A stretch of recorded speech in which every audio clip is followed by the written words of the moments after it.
Hello mga kol, welcome back sa ating YouTube channel, Surplus TV. Sa bago lang sa ating channel, huwag niyo kalimutan i-like, share, and subscribe. Then click na rin yung ating notification bell para laging updated sa ating mga susunod na video uploads kaya ito. Ngayon mga kol, pakita natin yung ating fully loaded na Suzuki Every Wagon 4x2 double power slide K6A engine, 660cc, 63 horsepower. So tapusin natin yung video para malaman natin kung magkano ang presyo sa ganitong setup. Ayan, so check na natin. So makita natin dito mga kol is 3-layer headlights. Ayan, ito yung ating park light, din yung ating signal light. So meron tayong DRL lights dito na nilagay based sa request ng ating customer. Meron din tayong chrome side mirror with lights.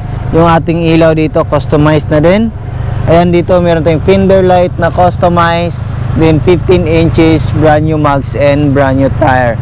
So ayan, makita din natin dito meron tayong body kit na nilagay sa ating unit mga kol.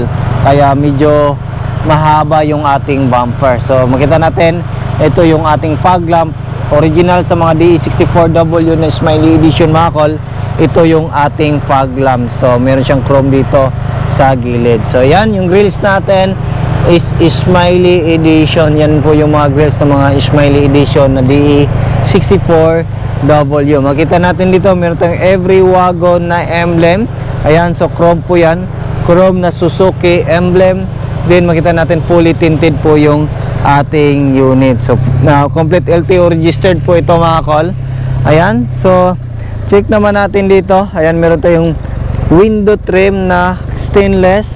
Ayan, meron din tayong stainless na door pillar.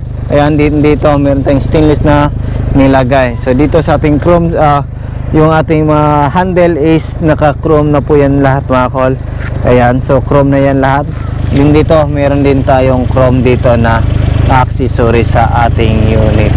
Ayan, so check naman natin dito. Ayan, makita natin dito is meron din tayong customized na fender, 15 inches na gulong, brand new tire and brand new mags. Kinulayan natin yung ating brake drum na kulay red. So ayan, makita natin dito is fully undercoat po yung ating unit. Ayan, so makita din natin dito meron tayong customized na type. So straight pipe po yung ating unit. So marinig natin napakaganda po yung kanyang tunog ng ating unit. So dito rin meron tayong customized na body kit sa ating unit. So sa wrist concept po ito mga kol. Ayan, makita natin napakaganda ng kanyang body kit. Ayan, dito meron tayong LED na tail light. So makita natin, ayan, so sa wrist concept po yan sa Japan. So yan po yung mga customized na tail light dun sa Japan. Ayan, dito rin meron tayong wrist concept na spoiler, Every Wagon emblem, chrome na po yung ating door handle. Ayan, dito meron tayong plate holder, reverse camera sa ating stereo, din yung ating dashcam na camera. Ayan, so dito rin makita natin yung ating likuran ng ating unit is brand new na po yung mating natin. Nandyan pa rin yung original. Ayan, so sinapawan natin ng brand new para mas maganda din, matagal siya masira yung ating mga mating. Ayan, dito cover. Ayan, so kinulayan natin lahat. Yung ceiling natin is kulay black. So yan po yung request ng ating owner. Ayan, so yan, so check naman natin dito sa ating second row. Ayan, so power slide yung ating unit. So yan po yung power slide. Ayan, napakalamig ng kanyang aircon. So ito yung upuan natin, kulay black, simple lang yung design na gusto ng ating owner. Ayan, so kita natin dito. Ayan, marirecline po yung upuan natin. At the same time pwede natin yan i-move forward. Ayan, kung gusto natin, atras then forward. So yan yung kagandahan sa mga Every Wagon. Then dito meron tayong cup holder. Ayan, armrest din. At the same time meron siyang cup holder. And dyan, brand new na po yung cover natin sa ating mga sliding door. Then dito, brand new yung mating natin. Tinulayan lahat natin yung plastic natin dito. Back to original yung kulay. Ayan, so kompleto sa mga rain visor lahat ng unit natin. So check naman natin dito sa harap. Ayan, so yan dito gas tank cover. Ayan, so stainless na din. Then dito sa harap makita natin yung back to original yung dashboard natin. Ayan, so chrome na po yan di dyan.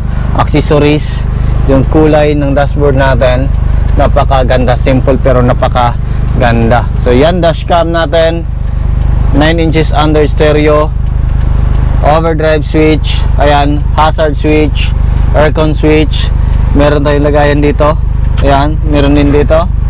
So console box, ayan, dito, then cup holder, meron tayong mga extra lagayan dyan, armrest, headrest, ayan, so kompleto sa seat belt. So yan po yung tinatarget natin ngayon, na makompleto lahat natin na unit ng seat belt, kasi yan yung tinatarget natin, kasi yan yung kadalasan reklamo sa atin. So ngayon ina-address natin lahat ng mga concern ng ating customer. Ayan, makita din natin dito, meron tayong extra fan, ayan, Momo steering, ayan.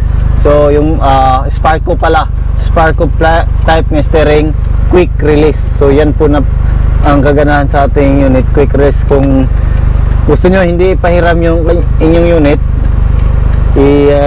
keep nyo lang yung steering wheel para hindi magamit ng iba. Yan, di ba? Napakaganda ng steering wheel natin. So quick release po ito. Ito po yung tinatawag na quick release. So yan, so pwede natin yan iwan dyan kung gustuhin natin, or lagay natin sa lagayan na hindi kita sa iba, para hindi magamit kung gusto natin na hindi ipahiram yung sasakyan natin, di ba? So ayan, makita din natin dito yung ating main power window switch. Ayan, so functional lahat. Ayan dito, yan, functional lahat ng power slide, power window natin. Auto step, ayan, functional. Left and right, functional lahat dito. Yung stepboard natin, cover lahat. Dito rin makita yung ating jack, tie wrench, at saka riser.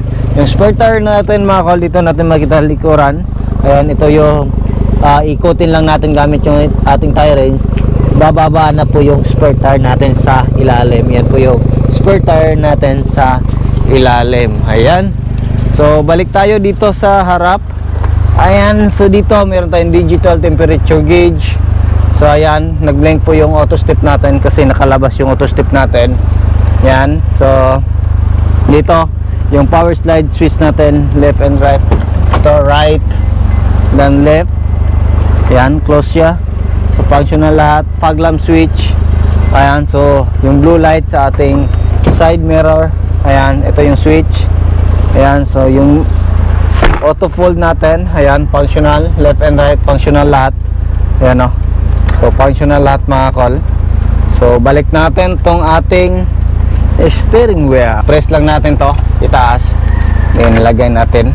Ayan, ayan, so maglalak na yan, hindi na po yan matatanggal kasi may lock yan sa ilalim yung ating steering wheel. Ayan, so yung mileage ng ating unit is 145,925. Ayan, makita natin yung RPM natin, yung gas, yung indicator sa cambio, hazard, yung signal light. Then dito makita natin yung speedometer natin, RPM. Ayan, so napaka lamig ng aircon ng ating unit mga kal. So dito makita natin yung ating legroom. Ayan, ito yung legroom natin mga kal, makita natin dyan. Ayan po yung ating accelerator pedal, brake pedal, din yung ating parking brake pedal, nandyan po yan mga kal. Ayan, so check naman natin yung ating hood kung ano yung nandito. Ayan, so check natin dyan. Ayan,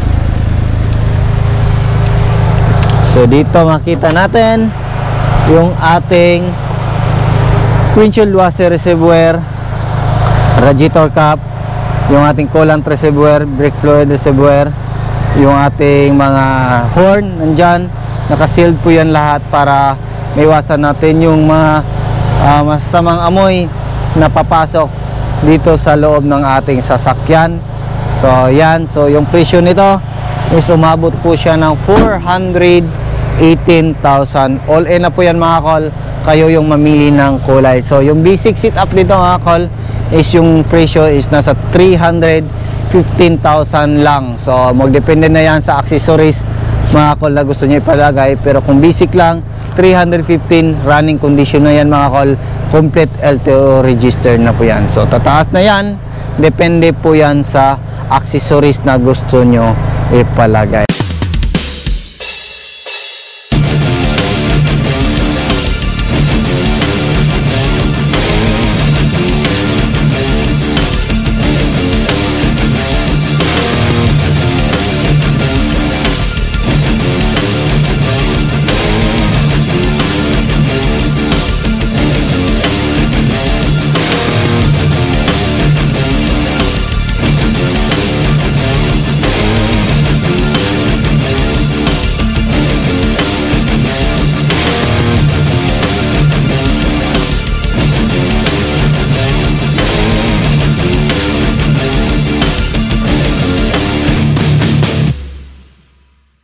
yan lang muna yung ating vlog for today mga kol. Maraming salamat po sa inyong panonood.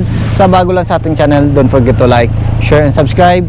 Then click na rin yung ating notification bell para laging updated sa ating mga susunod na video uploads. Kagaya no. Ingat po mga kol and bye bye. God bless po sa ating lahat.